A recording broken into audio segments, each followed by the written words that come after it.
नमस्कार सभी विद्यार्थियों को। माध्यमिक शिक्षा बोर्ड द्वारा आयोजित होने वाले हाफ ईयरली एग्जाम क्लास 12 का जो इतिहास विषय का पेपर आयोजित हुआ है उसको आज हम हल करेंगे। इसमें 4 प्रकार के प्रश्न हैं वो आपके दे रखे हैं। बहुविकल्पीय प्रश्न, अति लघु उत्तरीय प्रश्न, लघुत्तरात्मक प्रश्न और निम्नात्मक प्रश्न। समय इसमें 3.25 घंटे है। पूर्णांक है 70 नंबर का। देखिए पहले बहुविकल्पीय प्रश्न। इसमें पहला प्रश्न है, पुरातत्वविदों को हड़प्पा सभ्यता के किस स्थल से जुते हुए खेत के साक्ष्य मिले हैं। यानी ये पूछ रहा है जुते हुए खेत के साक्ष्य है वो किस स्थल से मिले हैं। तो एक कालीबंगा जो राजस्थान के हनुमानगढ़ जिले में है उसमें जुते हुए खेत के साक्ष्य हमें मिले हैं। फिर आगे हम बात करें तो दूसरा क्वेश्चन है, बौद्ध धर्म और जैन धर्म के आरंभिक ग्रंथों में कितने महाजनपदों का उल्लेख मिलता है। तो इसमें 4 ऑप्शन दे रखे हैं, 8, 18, 16, 14। इसमें 6 आएगा, यानी 16 प्रकार के महाजनपद हैं उनका उल्लेख हमें मिलता है। और सर्वप्रथम भगवती सूत्र ग्रंथ के अंदर हमें 16 महाजनपदों का वर्णन है वो मिलता है, जैसे काशी, कौशल, मगध, इस प्रकार से। तीसरा जो क्वेश्चन है वो ये है, धर्म सूत्र और धर्मशास्त्र विवाह के कितने प्रकारों को अपनी स्वीकृति देते हैं। तो इसमें विवाह के 8 प्रकारों की स्वीकृति है वो देते हैं। 8 प्रकार के विवाहों का उल्लेख हमें मिलता है, जैसे ब्रह्म विवाह है, आर्ष विवाह है, इस प्रकार से। आगे चौथा क्वेश्चन है, किस दार्शनिक का संबंध यूनान से है। किस दार्शनिक का संबंध यूनान से है। तो सुकरात का जो संबंध है वो यूनान से है। फिर इसमें 5वां क्वेश्चन दे रखा है, अल ब्रूनी किसके साथ भारत आया था। तो अल ब्रूनी है वो महमूद गजनवी के साथ है भारत आया था। 6 ऑप्शन इसके अंदर आएगा। उसके बाद में अगला क्वेश्चन,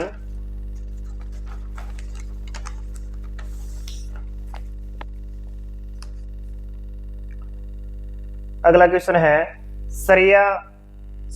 शासन में शरिया का पालन सुनिश्चित करवाने वाले कहलाते हैं काजी, उलमा, धर्माधिकारी, नाजिक। ब ऑप्शन इसके अंदर आएगा, उलमा कहलाते हैं। क्या कहलाते हैं? उलमा कहलाते हैं। उसके बाद में है, कृष्णदेव राय का संबंध किस वंश से था। तो कृष्णदेव राय का संबंध है वो तुल्लो वंश से था। 6 ऑप्शन इसके अंदर आएगा। फिर नेक्स्ट क्वेश्चन है, गांव की पंचायत का मुखिया क्या कहलाता था। गांव की पंचायत का मुखिया क्या कहलाता था। तो गांव की पंचायत का मुखिया है वो मुकदम कहलाता था। ड ऑप्शन इसके अंदर आएगा। अगला क्वेश्चन है, अमेरिका में गृह युद्ध कब प्रारंभ हुआ है। यानी अमेरिका के अंदर होमवार गृह युद्ध है वो कब प्रारंभ हुआ। तो 1861 के अंदर। ड ऑप्शन इसके अंदर आएगा। फिर है, 1857 की क्रांति का तात्कालिक कारण क्या था। तात्कालिक कारण जैसे अगर हम बात करें तो कारण तो इसमें शाही धर्म प्रचारक भी थे, वेलजलिक सहायक संधि भी थी, लेकिन तात्कालिक कारण पूछा है तो चर्बी वाले कारतूस जो गाय और सूअर की चर्बी उसमें मिलाई जाती थी, यह 1857 की क्रांति का तात्कालिक कारण है वो बनता है। फिर 2 नंबर क्वेश्चन, अति लघु उत्तरीय प्रश्न जो दे रखे उसमें पहला प्रश्न है, हड़प्पा सभ्यता के सबसे लंबे अभिलेख में कितने चिन्ह मिले हैं। तो हड़प्पा सभ्यता के सबसे लंबे अभिलेख में हमें 26 चिन्ह है वो मिले हैं। अगला क्वेश्चन है दूसरा, कलिंग पर विजय प्राप्त करने वाला मौर्य सम्राट कौन था। तो कलिंग पर विजय प्राप्त करने वाला मौर्य सम्राट है वो अशोक था, सम्राट अशोक। कलिंग है वो उड़ीसा राज्य के अंदर है। कलिंग का जो युद्ध है वो अशोक ने लड़ा था। तीसरा क्वेश्चन, किस राजवंश में राजाओं के नाम से पूर्व माताओं का नाम लिखा जाता था। तो सातवाहन वंश के अंदर राजाओं के नाम से पूर्व वो अपनी माताओं का नाम है वो लिखते थे, जैसे गौतमी पुत्र सातकर्णी, इस प्रकार से। चौथा क्वेश्चन है, जैन धर्म के महापुरुष क्या कहलाते थे। तो जैन धर्म के महापुरुष है वो तीर्थंकर कहलाते थे। जैन धर्म के महापुरुष क्या कहलाते थे, तीर्थंकर। अगला क्वेश्चन है 5वां, कि इब्न बतूता का जन्म है वो कहाँ हुआ था। तो इब्न बतूता का जन्म है वो मोरक्को, दक्षिण अफ्रीका के अंदर है हुआ था। इब्न बतूता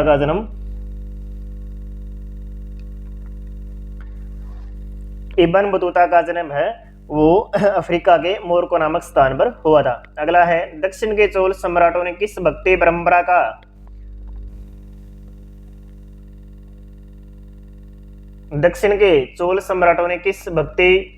परंपरा का समर्थन किया था। तो नयनार भक्ति परंपरा का समर्थन उन्होंने किया था। नेक्स्ट क्वेश्चन है, हजारा राम मंदिर कहाँ स्थित है? हजारा राम मंदिर है वो कर्नाटक के अंदर है। किस राज्य के अंदर है? कर्नाटक के अंदर। अगला क्वेश्चन,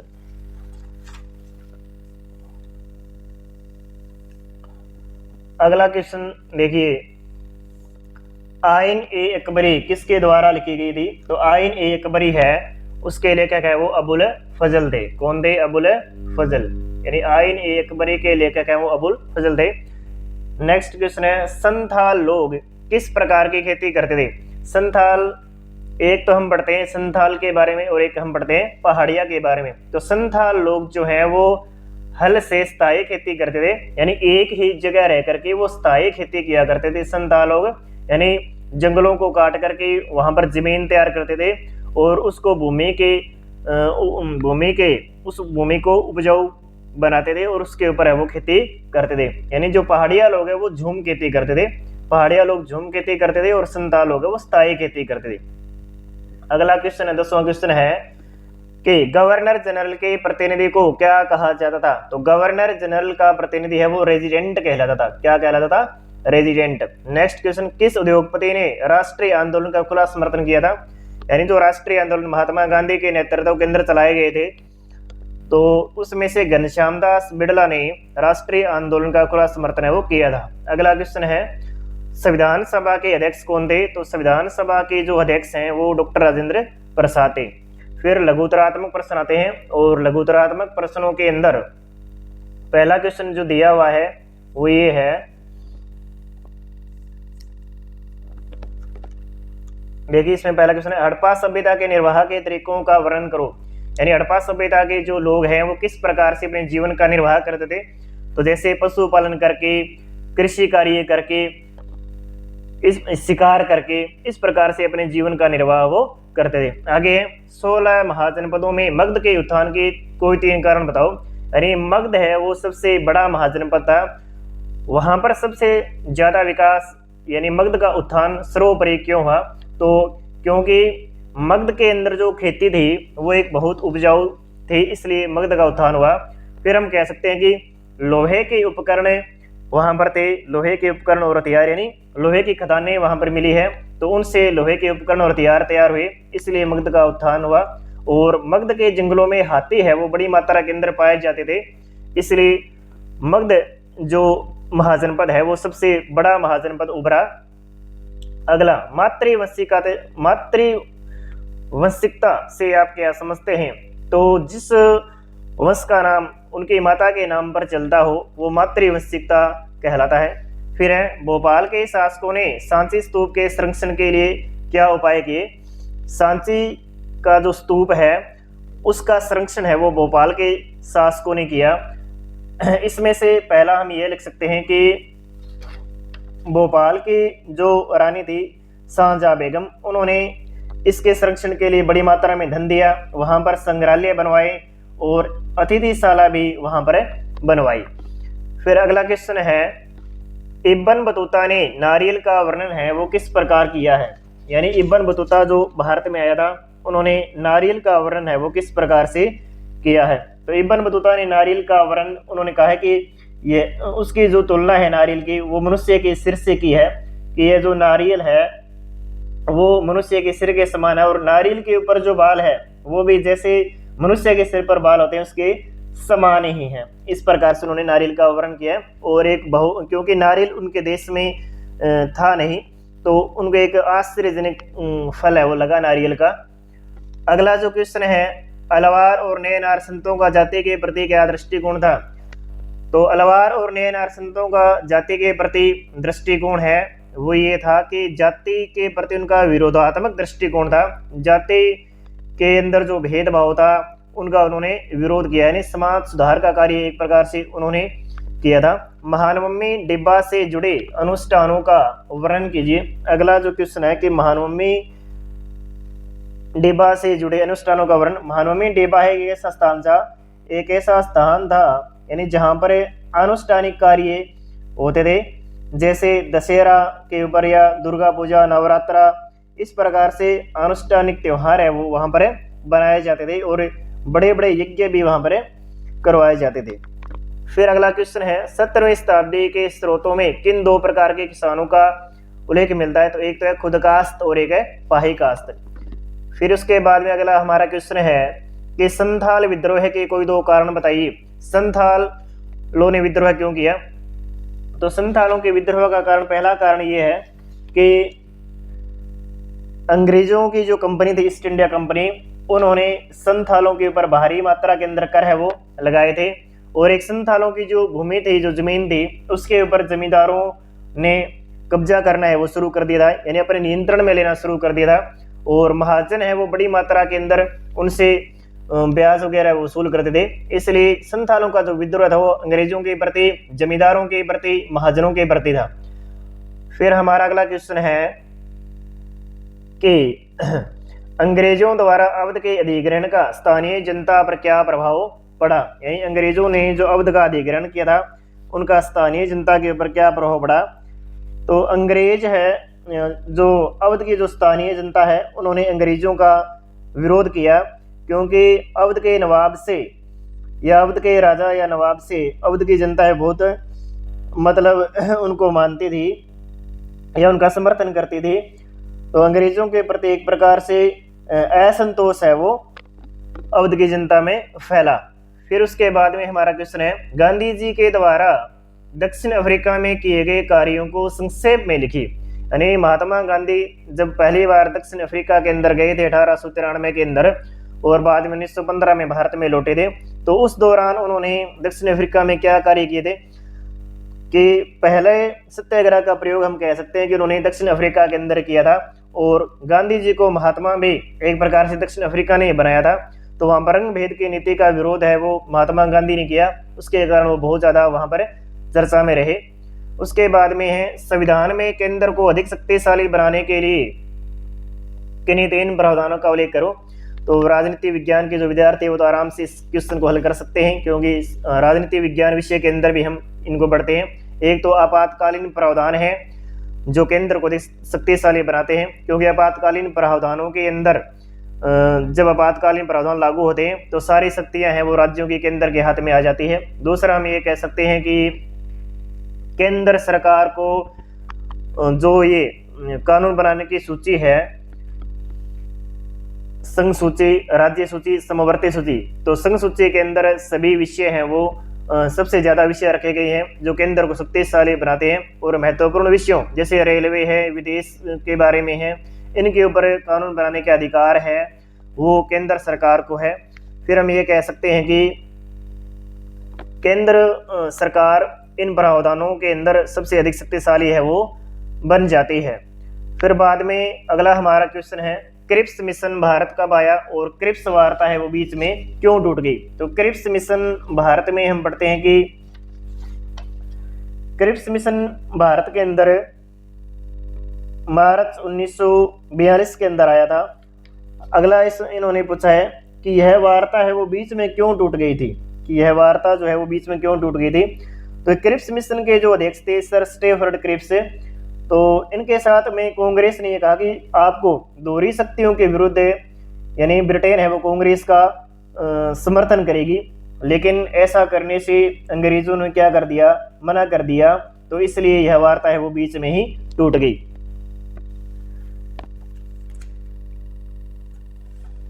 फिर देखिए अगला क्वेश्चन, आगामी मार्च के अंदर जो आपके एग्जाम होंगे उसमें से ये पेपर बड़ा सहायक रहेगा, क्योंकि इस पेपर में से बहुत सारे सवाल हैं जो आपके बोर्ड एग्जाम में भी आ सकते हैं। पेपर का लेवल अच्छा है। अगला क्वेश्चन है हमारा, मेरठ छावनी के विद्रोही सिपाहियों ने मुगल सम्राट बहादुर शाह को क्या संदेश पहुंचाया? जब 1857 की क्रांति हुई थी तो क्रांतिकारियों ने एक प्रकार से 1857 की क्रांति का जो नेता है वो मुगल सम्राट बहादुर शाह को ही बनाया था। तो उन्होंने क्या संदेश पहुंचाया था? जब मेरठ के क्रांतिकारी दिल्ली पहुंचे, दिल्ली के लाल किले पर पहुंचे, तो वहां पर उन्होंने संदेश पहुंचाया कि हम मेरठ के सभी अंग्रेज पुरुषों को मारकर आए हैं, क्योंकि वे हमें गाय और सूअर की चर्बी में लिपटे कारतूसों को दांतों से खींचने के लिए मजबूर कर रहे हैं। और वहां पर दिल्ली जाकर के क्रांतिकारियों ने मुगल सम्राट बहादुर शाह को अपना नेता है वो घोषित किया था। इसके बाद में जो अगला हमारा क्वेश्चन है वो ये है, इस्तमरारी बंदोबस्त क्या है? इस्तमरारी बंदोबस्त जो 1792 में सर्वप्रथम बंगाल के अंदर 1793 में सर्वप्रथम बंगाल के अंदर चार्ल्स कॉर्नवालिस ने लागू किया था। तो इसमें क्या था कि जमींदार को भूमि का मालिक है माना गया, और जमींदार है वो क्या करेगा, वो ईस्ट इंडिया कंपनी को लगान है वो चुकाएगा। और जमींदार उनके लिए एक ये भी नियम निर्धारित किया गया जिसे सूर्यास्त नियम कहते हैं, यानी सूर्य एक निर्धारित समय दिया गया और उस निर्धारित समय पर सूर्यास्त होने से पहले पहले जमींदार को लगान है वो अंग्रेजों को चुकाना पड़ता था, वरना उनकी जमींदारी है वो नीलाम कर दी जाती थी। उसके बाद में अगला हमारा क्वेश्चन है वो ये है कि मुगल कालीन खुदकास्त व पाहीकास्त किसानों में अंतर स्पष्ट करो। खुदकास्त जो स्वयं की जमीन पर खेती करते थे वो किसान है वो खुदकास्त कहलाए। पाहीकास्त जो दूसरों की जमीन पर खेती करते थे वो किसान पाहीकास्त है वो कहलाए। उसके बाद में अगला हमारा क्वेश्चन है कि स्थापत्य के संबंध में गोपुरम से आप क्या समझते हैं। गोपुरम जो मंदिर का मुख्य प्रवेश द्वार होता है उसको गोपुरम कहते हैं, उसके बारे में आपको कुछ लिखना था। अगला जो हमारे क्वेश्चन है वो है निबंधात्मक प्रश्न। हड़प्पा सभ्यता के नगर नियोजन तथा जल निकास प्रणाली की प्रमुख विशेषताएं लिखिए। सरल है क्वेश्चन है। हड़प्पा सभ्यता की जो नगर नियोजन, यानी नगर नियोजन के बारे में हम ये कह सकते हैं कि हड़प्पा सभ्यता के अंदर जो नगर थे वो पहले से बनी योजनाओं के आधार पर है वो बनाए गए थे, यानी एक प्री प्लानिंग के आधार पर नगर है या जो शहर है वहां पर बसाए गए थे। जैसे नगर नियोजन की हम बात करें हड़प्पा सभ्यता की तो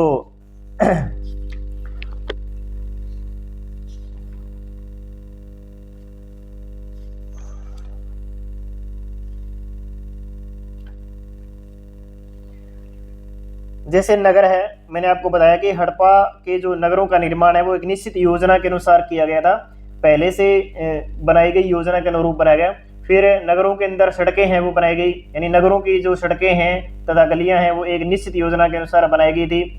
नालियां, यानी शहरों में नालियों का जाल है वो बिछाया हुआ था, और नालियां मिट्टी तथा चूने का मिट्टी द्वारा चूने तथा जिप्सम का प्रयोग करके बनाई गई थी। और नगरों के अगर हम नगर नियोजन की अगर हम बात करें हड़प्पा सभ्यता की तो फिर हम कह सकते हैं कि हड़प्पा सभ्यता काल में प्रत्येक घर में एक कुआं भी होता था जिसका प्रयोग है वो पानी के लिए किया जाता था। फिर नगर नियोजन की विशेषताएं की अगर हम बात करें तो भवन निर्माण, यानी हड़प्पा सभ्यता के मकान एक निश्चित योजना के अनुसार है वो बनाए गए थे। और विशाल स्नानागार है वो भी हमें हड़प्पा सभ्यता के अंदर है वो मिला है, यानी मोहनजोदड़ो में जो एक विशाल स्नानागार मिला है। तो ये नगर नियोजन की विशेषता थी। फिर अगर हम बात करें इसमें दूसरा जो ऑप्शन दे रखा है जल निकास प्रणाली, यानी हड़प्पा सभ्यता के अंदर जल निकास प्रणाली है वो किस प्रकार की थी। तो हड़प्पा सभ्यता के अंदर जल निकास प्रणाली है, जैसे जल निकास प्रणाली भी एक प्रकार से सुनियोजित थी, यानी नालियों के साथ है वो गलियों का निर्माण किया गया था।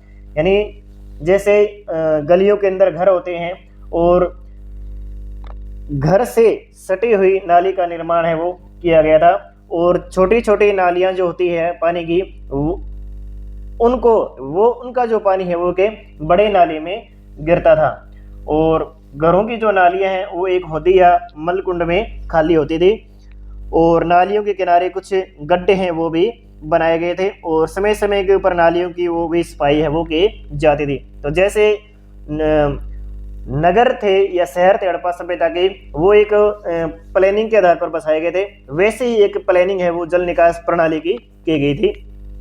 अगला अथवा और में दे रखा है क्वेश्चन वो ये है कि हड़प्पा सभ्यता की अर्थव्यवस्था का वर्णन करो, यानी हड़प्पा सभ्यता के वही जीवन निर्वाह के बारे में पूछा है। पशुपालन वो लोग करते थे और शिकार वो लोग करते थे जंगलों के अंदर। फिर अगर हम बात करें तो कृषि का कार्य वो लोग करते थे। ये हड़प्पा सभ्यता की अर्थव्यवस्था है, यानी किस प्रकार से वो अपने जीवन का निर्वाह वो लोग करते थे। इसके बाद में अगला जो क्वेश्चन दे रखा है वो ये है कि संविधान सभा ने भाषा विवाद को किस प्रकार से सुलझाने का प्रयास किया है। यानी जब संविधान का निर्माण हुआ था और उस समय भाषा का जो विवाद था वो किस प्रकार से सुलझाया है। तो पहले महात्मा गांधी जी के द्वारा हिंदुस्तानी को राष्ट्रभाषा दर्जा देने पर विचार किया गया था, लेकिन वो विचार भी एक प्रकार से असफल रहा। फिर आरवी दुलेकर की बात करें तो उन्होंने हिंदी को राष्ट्रभाषा बनाने पर जोर दिया था, लेकिन आरवी दुलेकर की भी कुछ बात है वो नहीं बनी। यानी हिंदी को राष्ट्रभाषा